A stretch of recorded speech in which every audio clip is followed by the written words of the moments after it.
Hello again, folks. This is Sula speaking, and you're listening to a commentary video for League of Legends. This one based on Vlad. At the end of the last video, two people dove me at the tower, but I was able to kill both of them, although I did die in the process. Still, it was a good situation for us, since I managed to kill two of them. They used 3 summoner skills and both ultimates, so those will all be down for the next couple of minutes, and yet I was still able to score a double kill against them. It also enabled us to score that free dragon there, because they had 2 champs dead, and we had visibility on their other 3 champions, so we were able to score that dragon uncontested. In terms of buying, I picked up a needlessly large rod going towards a death cap for my next item. Death cap is very strong on Vlad. It adds a lot of ability power, which will also feed him more health. And by going for death cap first, you can make it so between death cap and his cooldown boots, you can just be continuously using transfusion over and over again and just hitting for an enormous amount of damage early in the game when people don't have much magic resist. Like, see how much damage that did there to the Xinjiao, and the skill is immediately off cooldown again, so I can use it once more. So very, very strong. It's like right there, Vlad comes after me, and I'm going to pull, and it's not even going to affect me. Although I am using Tides of Blood a little bit too much here, which is why I'm taking so much damage. But in any case, I'm just going to use my transfusion and heal back up again. But you can see how easy it is for me to farm now that I've gotten a little bit ahead of these champs, and I can just restore my health over and over and over again. So Death Cap, very good on Vlad. It's even better if you can build it early, just to let his transfusions hit for a ton of damage. And notice, as long as I get those if I get 3 minions like that, I can be right back up close to full again. Okay, anyway, I mean, and the other thing about Vlad is, he can take Malphite, harass like that, and it doesn't even matter, because as soon as you get two or three minions in lane, you're just going to be right back up to full again. I mean, he can keep tossing those seismic shards at me over and over again, and it's not even really going to hurt me. So no worry. Oh, one thing that you might notice is, because I haven't played Vlad much, I don't know the range of Tides of Blood too well. So oftentimes you might have seen me trying to use Tides of Blood when there were no enemies nearby. That's just something you need practice. You need to get a handle on the range for that skill, because it's not targeted. It just kind of happens automatically. But in any case, now I'm right back up to full health again, so no danger. Again, Vlad, I think I said this in the first part of the video, but everything for Vlad is damage over time. He doesn't burst people down, but if you try to harass back and forth with Vlad, he's going to win. If you want to fight against Vlad, you have to know not to engage in that kind of back and forth. If you're going to pick a fight with Vlad, you have to try to burst him down right away, because if you just try to go back and forth with him, he's going to win with his transfusion Q skill, because he's just going to keep healing himself endlessly. People who can lane well against Vlad are people who have skills that shut down healing, because that will really hurt Vlad's ability to lane. So if if you have someone like let's see, I think Tristana, Misfortune, I think have abilities like that. Gangplank's passive lets him do stuff like that. So champions like that are good against Vlad. Burst casters are also pretty good against Vlad. Like, Vlad is going to lose against, say, like a Vigar, someone who can just burst him down really fast. He's going to lose that matchup. Anyway, we saw that Kennen was running up here. Kennen abandoned middle lane and let Cole push down that tower in order to come up here for whatever reason. So I knew he was there in the brush. I just chucked down the ward, because I was getting a little bit tired of him standing there. And now I'm going to start harassing him. Again, not worried here. I can just pull out of this. Like, I'm waiting for Kennen to chuck his shuriken, and I'm just going to pull out of this. And now I'm back to the safety of my tower. So Vlad can be really irritating to play against, because his pool lets him get out of so many things. I mean, they have had 2 people in the top lane against me literally the entire game. I think I've been one-on-one for maybe like 1 or 2 minutes out of the 19 minutes we've been playing. And yet they really have had no success in going after me. The only kill coming in a crazy tower dive 2v1 where I scored a double kill at the same time that they tower dove me. So just not that frightening. I mean, they've tried to come up here and shut me down, but they just have not succeeded thus far. So, and once Vlad sort of gets as much farm as I have, he's going to be really, really dangerous. Anyway, sorry I can't really show too much of what's going on the rest of the map, but for this video, I'm really just concentrating on playing as Vlad, how to play Vlad, how to use his abilities, that sort of thing. Now here, we have me pushing on this tower against Xinjiao. This is a straight one-on-one. I'm pretty sure that I'm hoping that I can get a kill on him here. You can see how much damage I've done. Now he's down to like 30% health, so I should be able to dive him here at the tower and get a kill. When he comes out to engage me, I want to Q him, but for some reason I missed my Q. Now I pool a little early. Again, I use my ult later. I should use my ult earlier, and now I'm going to flash out of range of the tower. And I thought that would kill him, but for whatever reason it didn't. But still, that was a really bad fight for me. If you notice, I don't think I ever hit him with transfusion even once in that fight. All I had to do was use my transfusion skill a couple times, and I would have killed him for sure.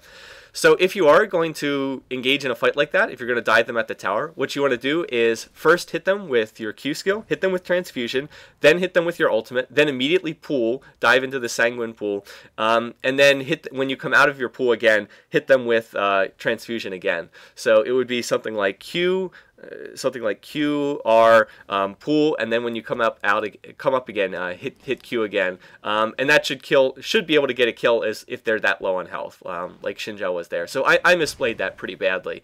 That really should have been a kill. So not a good play by me there. The other thing is, oftentimes Vlad you will see people take Ignite with Vlad, and it's for precisely that reason. So if you're diving someone at a tower, you can add Ignite into that combo as well, which can be very effective at bursting someone down if they're low like that. So I didn't take Ignite in this game. I took Flash instead. Maybe I should have taken Ignite, but you can add that into that sort of combo as well. Ignite tends to work well with Vlad because your ultimate's already on a slight delay, so the damage over time thing can work pretty well from Ignite.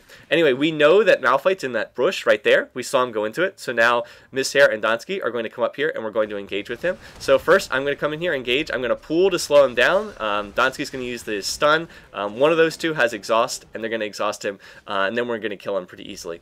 Notice that I don't use my ultimate because I'm sure that we already have a kill, so no need to waste it and have it on cooldown. Here we're going to go for the tower, and I'm going to back off Xinjiao by moving to this side of the tower. That's deliberate. I don't want us to go after him there. Don't want to dive him. I just want to back him off from the tower. And if he sticks around here in the lane, we can probably kill him. 3 versus 1. So now we're going to push and go for the next tower. So we're moving towards him. But while we do this, notice Kennan's going to come out here, and he's going to use his ultimate. So he stuns me. I'm going to continue queuing him with transfusion, then drop my ult on him, and that ult's going to kill him for sure because he's so low. Now we're going to going after Xinjiao. And what we should do is we should dive him here. All I have to do is pool on top of him. All I need to do is pool on top of him to slow him and drain his life, and then transfuse him again when I come out of the pool. It's a guaranteed kill, but I don't go for it for whatever reason.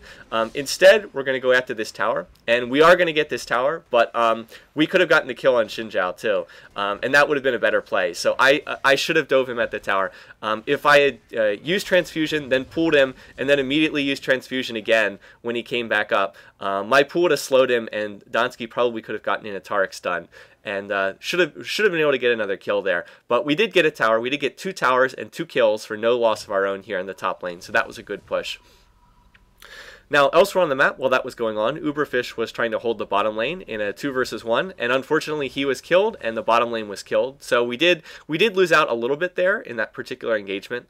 We did have our bottom lane. We did lose our bottom lane tower, and we did lose 1 death, but that's still a good trade to get 2 towers top and 2 kills top. So pretty good. And with the other team backing off to healing, Uberfish and Call are going to score another dragon. So I think that's our second of the game, and I'm pretty sure that the other team hasn't scored any dragons yet. So we're pulling ahead in that category as well. That's one reason. I mean, that's one of the faults of not having a jungler. You just give up a lot of map control on the neutral buffs when you don't have one.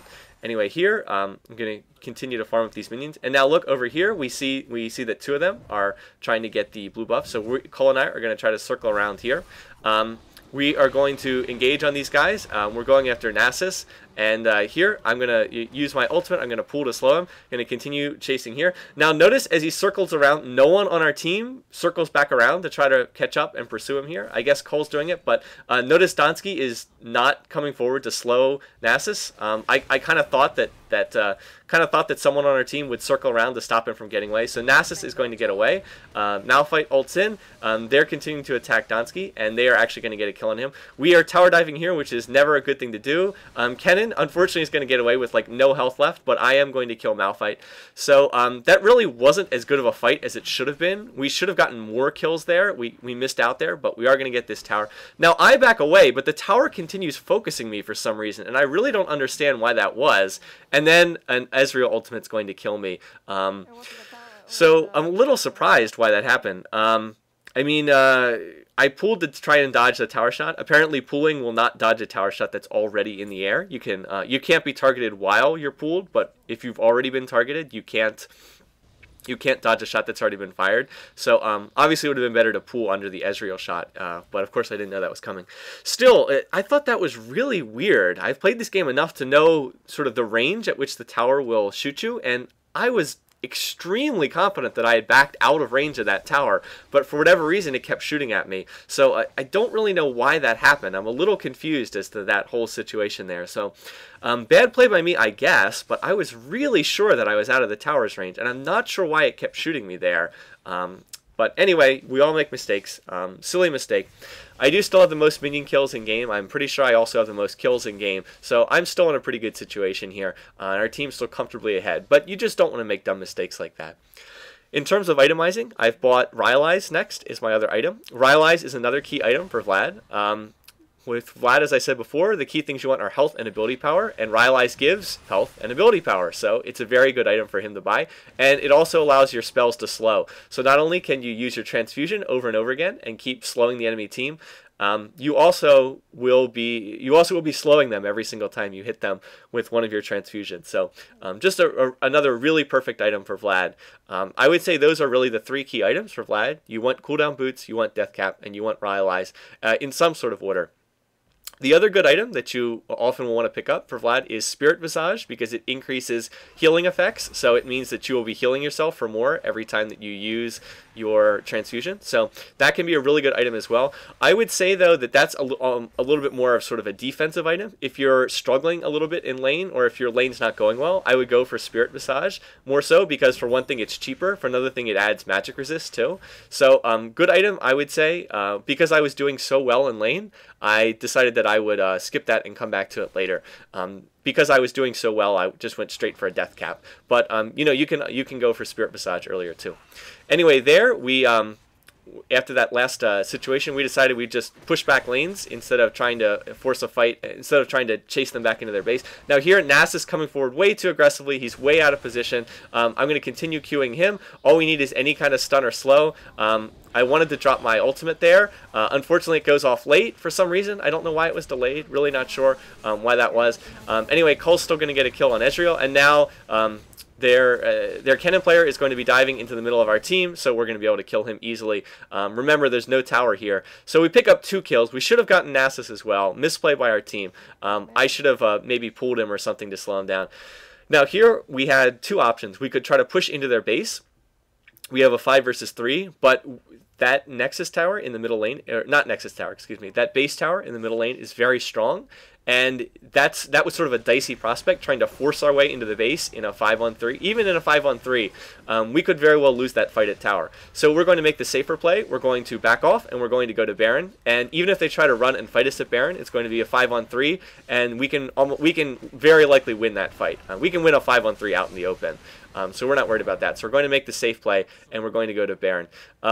Uberfish, if you're watching this video, you didn't smite Baron, or if you smited it, the timing was off. So something to keep in mind. I know that I harp on this in my videos, but Baron smites are extremely important, and you just want to practice them. Nunu is actually really good at jungle control because he can consume smite neutral creeps. He can consume smite dragon. He can consume smite Baron. Okay, now right here, we saw that several of them were in side lanes, so our thought was we have Baron, and they're off in side lanes. Let's just push straight up the middle and get this tower in the base first. Let's see if we can push down this tower before they get back. Unfortunately, our timing is bad. They actually do manage to get back, and the tower is not quite dead yet, so this is a really dangerous fight. But we're going to get off a full Uberfish Nunu ult right in the middle of their team, and I'm going to get off my Vlad ult on most of them. And now with the tower down, we're going to be able to fight them without protection of a tower, and this fight's going to be going pretty well. Now here, I'm going to Ghost after Xinjiao. I'm going to pool to slow him, and then when I come out of pool, I'm going to continue queuing him, and then Cole's going to get the kill using Caitlyn there. So we score an ace of their team. I think that was an ace, and then they surrender immediately thereafter, which is probably a fair surrender. It would have been very difficult for them to turn around the game. I probably wouldn't have surrendered, but they give up to Ghost. Anyway, though, that play at the end, it really wasn't a good play. I don't want people to look at this video and think that that's what you should do. It was an overly aggressive play. It could have worked out badly. We were trying to push down that tower before they got back to the base, but they did actually get back to the base in time to stop us. It worked out because we were so far ahead of the other team and we had Baron, but really, we probably should have backed off as soon as they got back to the base. But anyway, it did work out. In terms of the individual performances, I clearly had a good game with Vlad. Only 8 kills, 6 assists, only 2 deaths. The one death was really silly. I shouldn't have died to that silly Ezreal ult because the tower was acting weird. And the other one was just 2 people diving me at a tower, and I scored a double kill. So, you know, no fear there. Cole played very well, played well with Caitlyn. Yes, and actually a dominant Caitlyn game. You do see them on occasion. Caitlyn is free to play this week, and everybody seems to be playing her, and most of them are playing her very poorly. But Cole played her quite well in this game. Miss Hair had the initial death, but after that, played very well. Down in the bottom lane, got a lot of kills with Garen. Donsky, you can see 2 kills, 1 assist, 2 kills, 1 death, 12 assists. That's a perfect turret game. Aegis of the Legion and Soul Shroud looks like a good route there. Uberfish struggled a lot in this game. It was his first game as Nunu, which is likely why that happened. But just something to work on. As you practice more, you can get better at the game. And hopefully not struggle quite as much as in that game. So anyway, fun game. Wanted to demonstrate Vlad. I'm going to try to play him some more this week. I don't know if I'll do another video, but I'm going to try to play him this week while he's free. And hope that this video was useful to you if you're looking at another champ to maybe play. So anyway, thanks for watching. Thanks for listening. And I'll see you again later.